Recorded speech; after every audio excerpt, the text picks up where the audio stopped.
오늘 1일 합격 노트 문제 보도록 하겠습니다. 전자계약 시스템에 대해서 틀린 것입니다. 1번 전자계약 시스템은 종이계약서 대신에 온라인상 전자방식으로 하는 시스템을 말합니다. 인터넷으로 계약서 적습니다. 2번 반드시 본인 명의의 휴대전화 있어야 됩니다. 남의 이름으로 되어 있는 건 안 됩니다. 그 다음에 3번 전자계약 시스템에 회원으로 가입한 중개사무소에 하나여 전자계약을 체결할 수 있습니다. 거래 당사자 직거래는 전자계약 불가능입니다.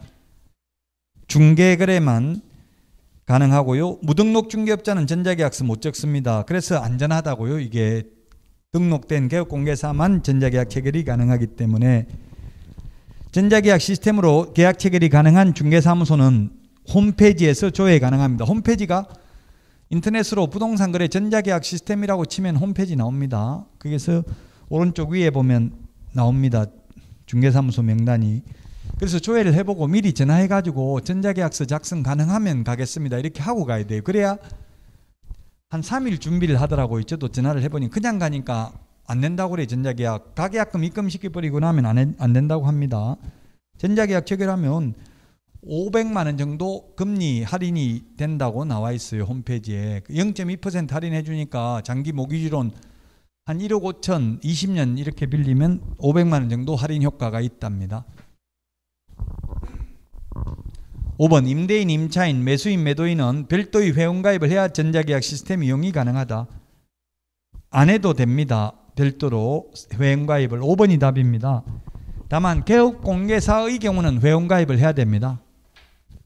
근데 거래 당사자는 안 해도 됩니다. 개업공개사는 회원가입도 해야 되고 공동인증서도 있어야 됩니다. 사업자 법령이나 특수목적용 공동인증서가 있어야 됩니다. 개업공개사는 1번에 5번이고요. 2번은 틀린 것인데 1번 전자계약이 가능한 지역 제한이 있다. 처음에 실시할 때 서울 서초구부터 시작을 해가지고요. 지금은 전국적으로 다 가능합니다. 그 다음에 두 번째 부동산의 종류, 토지, 건축물, 상가 다 가능합니다. 그 다음에 3번 매매뿐만 아니라 전세, 월세도 다 전자계약 가능합니다. 개인 간 직거래는 이용할 수 없습니다. 중개거래만 가능하고요. 법인도 이용할 수 있는데 법인의 경우는 회원가입은 해야 됩니다. 이용하려면. 그래서 지금 법인이 주로 이용하고 있는 데가 LH, SH, 경기도시개발공사, 인천도시공사 이런 데는 다 전자계약을 권장하고 있습니다. 그래서 지금 LH 임대주택 이런 거 계약할 때도 다 전자계약서로 작성합니다. 현실적으로. 이제 연세 드신 분들 전자계약 못한다고 하면 종이계약을 체결하죠. 1번이 답이고요. 3번입니다. 3번은 32회 기출문제입니다. 작년의 기출문제입니다. 즉 전자계약서를 작성해서 공인전자문서센터에 보관된 경우에는 별도로 종이로 출력해서 보존할 필요가 없는 것, 면제된다고 명시적으로 규정된 것은 뭐냐면은 확인설명서와 거래계약서입니다. 확인설명서와 거래계약서. 확인설명서 3년 보존, 거래계약서 5년 보존해야 되는데 전자계약서를 작성해서 공인전자문서센터에 보관된 경우 따로 출력해서 보존할 필요가 없다고요. 확인설명서 계약서입니다. 답은 2번이 되겠습니다. 이게 전자계약서를 작성하니까 플레이스토어에 어플도 있습니다. 전자계약이라고 플레이스토어, 앱스토어에 치면은 어플리케이션이 있는데 이걸로 또 언제든지 불러오게 할 수 있습니다. 계약 내용을. PC 버전에서도 불러오기 가능하고 자기 계약 내용 확인할 수 있습니다. 언제든지. 그래서 따로 종이계약서를 보존할 필요는 없습니다. 계약서 작성한 게 없으면 안 나타나겠죠? 작성한 게 있으면 다 나타납니다. 자, 그 다음에 4번입니다. 4번.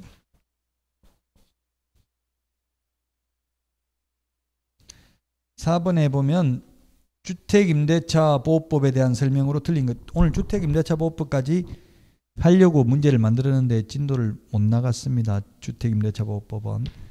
그것도 보겠습니다. 일단 문제를 통해서 또 내용을 역으로 공부하면 되니까 개업공개사 갑의 중개로 을과 병은 병 소유 주택에 관하여 임대차 계약을 체결하여야 한다. 틀린 것은 참 이거는 기출문제인데 특이하네요.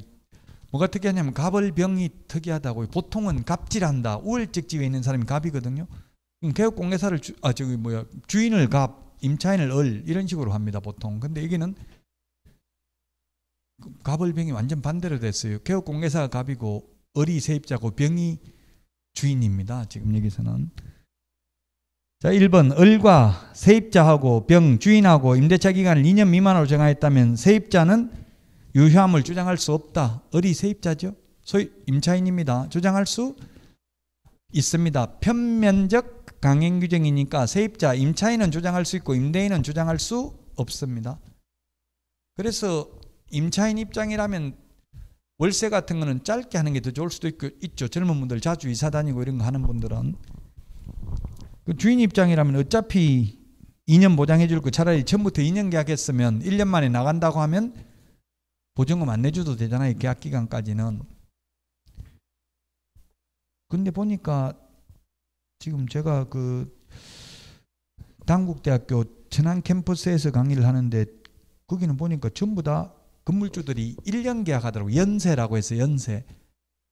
월세로 하니까 방학 때 버리면 전부 학생들 안 나와버리잖아요. 그래서 1년에 600만 원 이렇게 받더라고요. 1년에 600만 원 관리비 뭐 좀 받고요. 또 그거까지 받더라고요. 청소비까지 받더라고요. 청소비. 나중에 이사 나갈 때 청소 안 하고 가면 미리 청소비 받아놨다가 떼고 안 내줘버린다고 최소한 5만 원, 10만 원 이런 식으로 받더라고 청소비. 애들이 막 그 특이하게 여친 데리고 오면 안 된다 이런 것도 죽는 경우 있어요. 그 뭐 여러 명 데려오면 집에 좋을 건 없잖아요. 사람 많이 살면 아무래도 전기를 더 써도 쓰고 이러니까. 근데 그 여친 데리고 오면 안 된다 이런 거는 특약은 효력은 있을까요? 없을까요? 없어요. 모르겠어요. 그건 아직까지 판례는 그까지 판례는 없는 것 같은데요.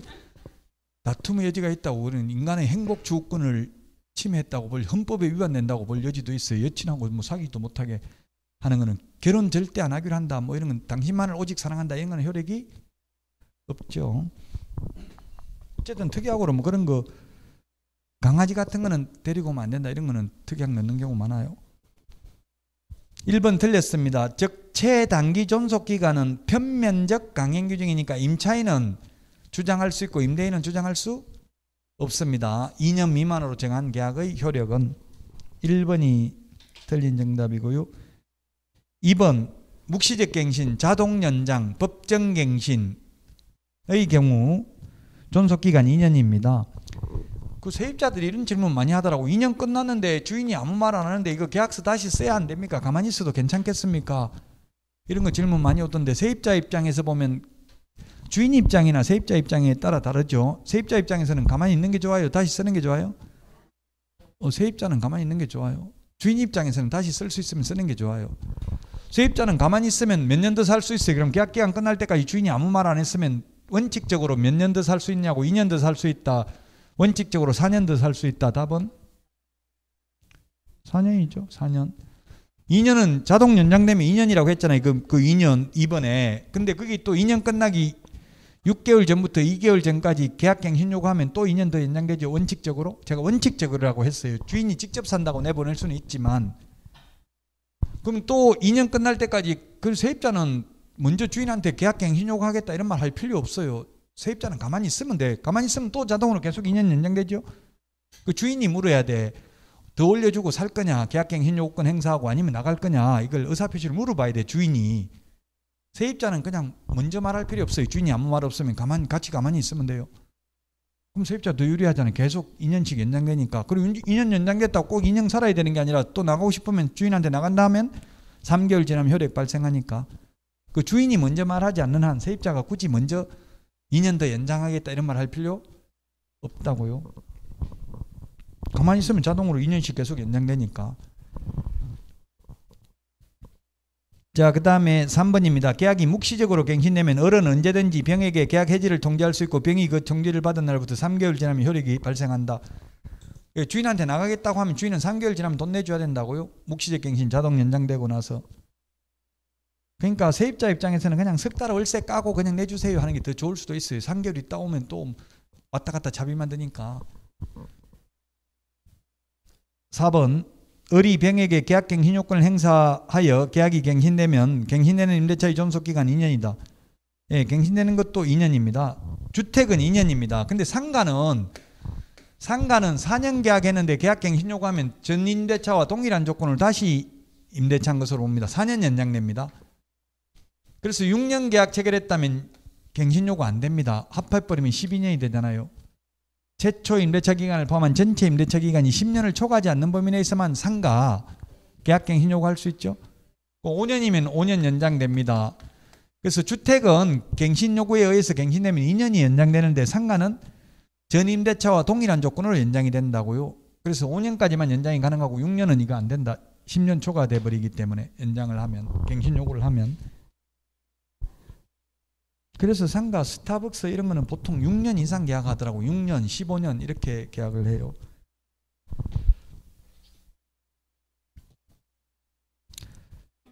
자, 그 다음에 5번입니다. 의리병에게 계약갱신 요건을 행사하여 계약이 갱신되는 경우 어른 언제든지 해지 통지할 수 있다. 예, 5번도 맞아요. 주택의 경우에는 2년 더 살겠다 해서 더 산다 해놓고도 또 나갈 수 있다는 이야기예요. 주인한테 나간다고 하면 3개월 지나면 돈 내줘야 된다는 이야기예요. 근데 상가는 4년 계약했는데 또 갱신 요구해가지고 4년 더 연장됐는데 나가겠다 안 됩니다. 4년 동안 월세 다 내야 됩니다. 상가는 갱신 요구해놓고는 갱신됐는데 세입자가 나가겠다 소리는 못한다고요. 다만 1급 감염병으로 인한 집합금지, 집합제한명령을 3개월 이상 받아서 경제사정의 심각한 변동으로 인하여 폐업을 한 경우에는 해지 통지할 수는 있습니다. 그런 경우는 3개월 지나면 돈 내줘야 되죠. 그건 묵시적 갱신이 됐든 안 됐든 가능하다고요. 폐업으로 인한 해지는 코로나 때문에. 근데 지금은 불가능하죠. 이제 코로나 1급 감염병에서 2급으로 바뀌어버렸고 집합금지나 집합제한도 못합니다. 2급이기 때문에 이제 걸리든지 말든지 지 돈 내고 지가 하고 죽든지 살든지 알아서 하라는 이야기예요. 이제는.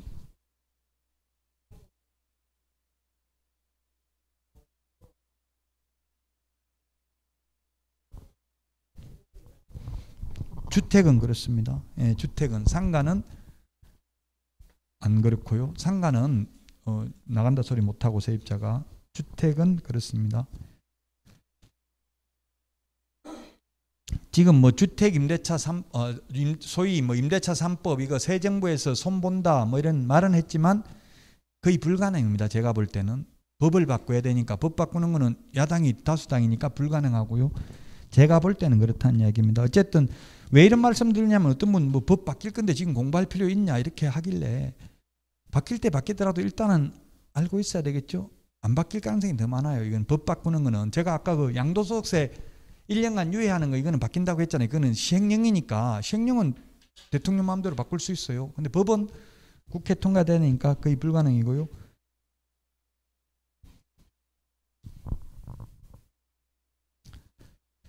자, 그 다음에 5번입니다. 5번. 요거는 제대로 돼 있네요. 갑이 소유자고요. 주인이고요. 을이 임차인이고. 그렇죠. 자, 그러면 4번하고 5번이 갑을병이 헷갈리게 되어 있는데요. 자, 5번에 1번입니다. 옳은 것인데 을이 X주택의 일부를 주거 외의 목적으로 사용하면 주택임대차보호법 적용받지 못한다. 예, X죠. 일부가 주거 외의 목적으로 사용해도 상관없습니다. 근데 전부가 주거 외의 목적으로 사용하면 적용 안 되겠죠. 일부는 주거 외의 목적으로 사용해도 된다. 자, 그 다음에 임차권 등기 명령에 따라 등기가 되었다면 점유를 상실하면 대항력을 잃는다. 등기를 하면 설정 등기든 명령에 의한 등기든 등기를 하게 되면 대항력과 우선 면제권을 취득하게 되고 이미 취득하고 있는 사람은 존속 유지됩니다. 계약기간 끝났습니다.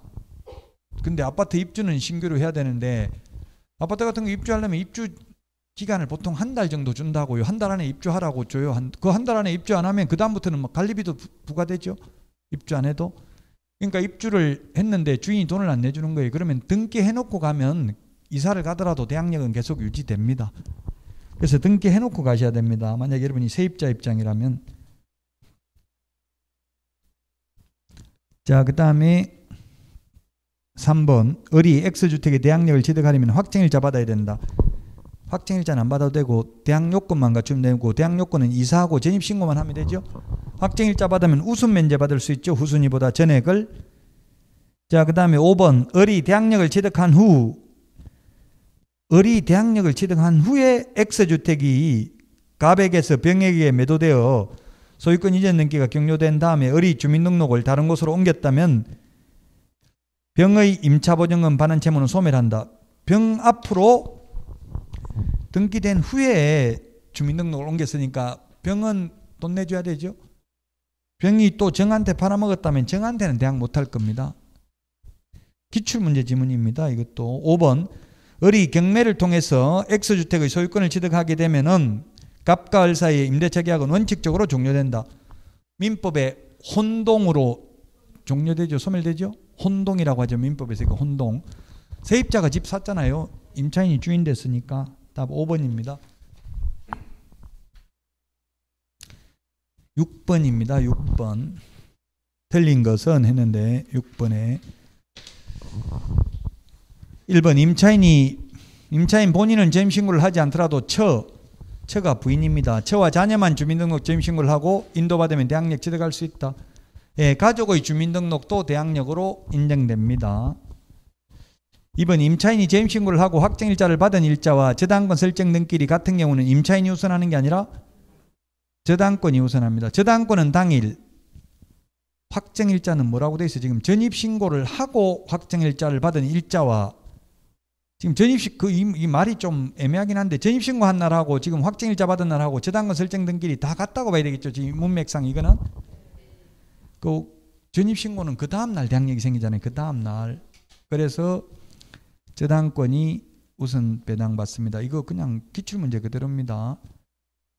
자, 그 다음에 2번이 틀렸고요.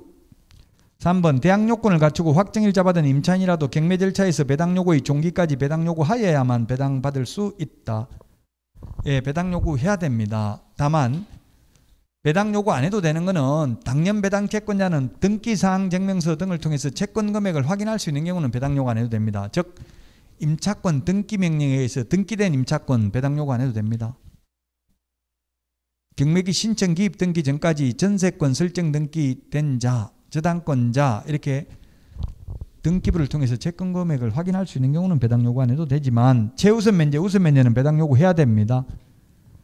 4번 임차인이 사망한 때에 사망 당시 상속인이 그 주택에서 가정공동생활을 하고 있지 아니한 경우입니다. 가정공동생활을 하고 있는 경우에는 민법이 적용됩니다. 그 민법에서는 사실로는 상속이 안 되죠. 그래서 민법에 의해서 가정공동생활을 하고 있는 경우는 상속인에게만 상속됩니다. 근데 가정공동생활을 하고 있지 않는 경우는 특별법인 주택임대차보호법이 적용되기 때문에 가정공동생활을 하던 사실상의 혼인관계에 있는 자와 2촌 이내의 친족이 공동으로 임차인의 권리와 의무를 승계한다. 그럼 노부모를 모시면 한 푼도 상속 안 되고 노무부는 요양원에 모셔놓고 사실혼 관계에 있는 배우자와 2명만 살다가 사망하면 상속인하고 사실혼 관계에 있는 배우자가 공동으로 승계된다면 여러분 같으면 모셔요 안 모셔요? 숨도 안 쉬고 안 모신다고 하고 있죠. 예. 그래서 이게 좀 모순입니다. 모시는 사람 한 푼도 안 주고 안 모시면 절반 준다면 누가 모시겠냐 이 말이죠. 자, 5번 주택임대차보호법상 차임 등의 정액 청구에 대한 제한 규정은 임대차 계약이 종료된 후 재계약하는 경우에는 적용되지 않습니다. 예, 그렇습니다. 즉 계약기간 끝나고 새로 계약을 할 때는 5%밖에 못 올린다 이 규정을 적용하지 않습니다. 단 민간임대주택특별법이나 공공임대주택특별법을 적용받는 것은 세입자 밖에도 계속 최대 5%밖에 못 올립니다.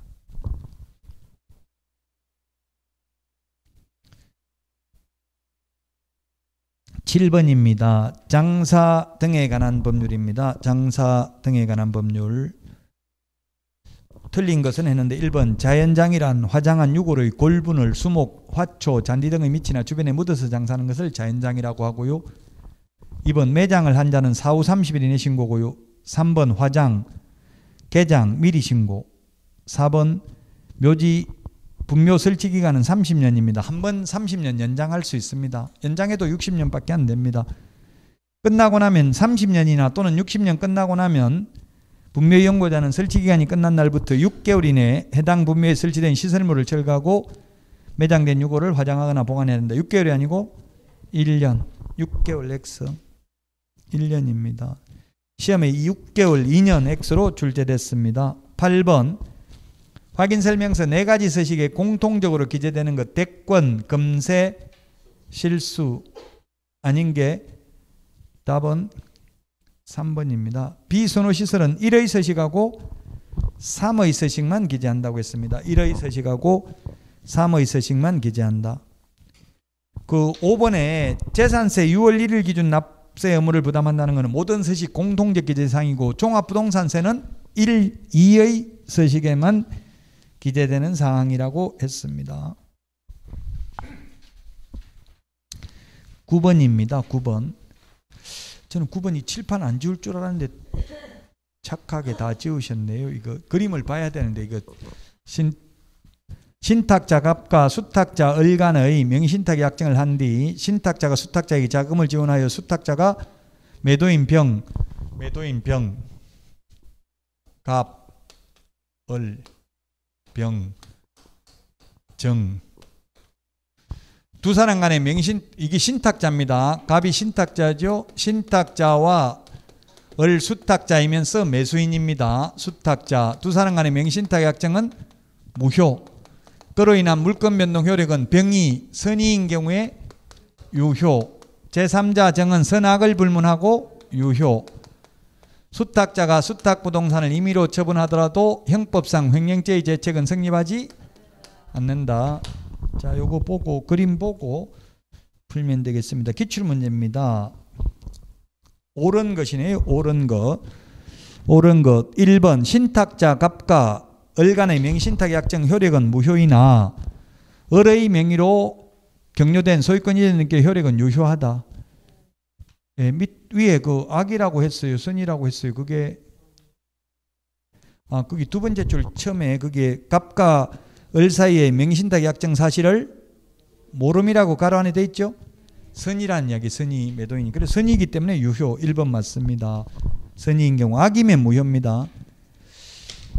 2번 수탁자 병과 매수인 정 간의 매매 계약은 유효하고 정이 알았다 하더라도 악이라 하더라도 유효하다. 틀렸고 3번 정명의로 격려된 소유권 이전 등기 효력은 유효하지만 신탁자 갑은 정에게 소유권을 주장할 수 있다. 제3자에게는 대항할 수 없다.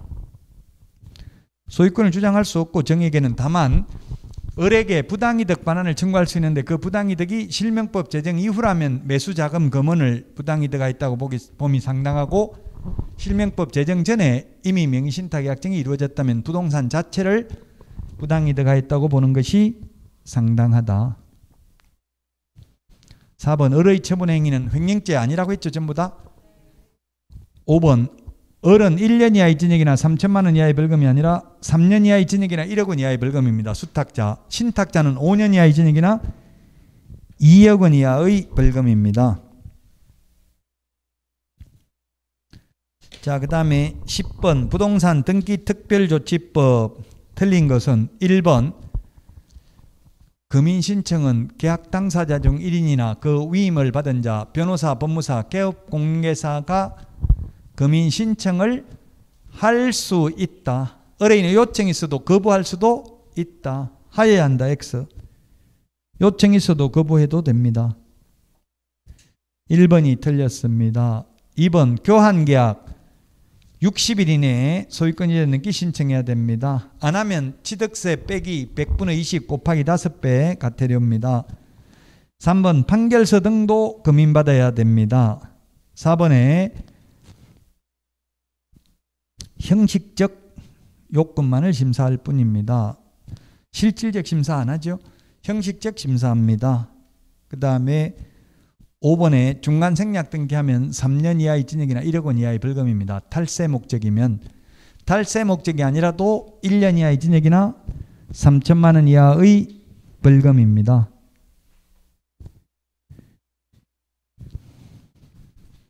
네, 그래서 정답은 1번이 되겠습니다.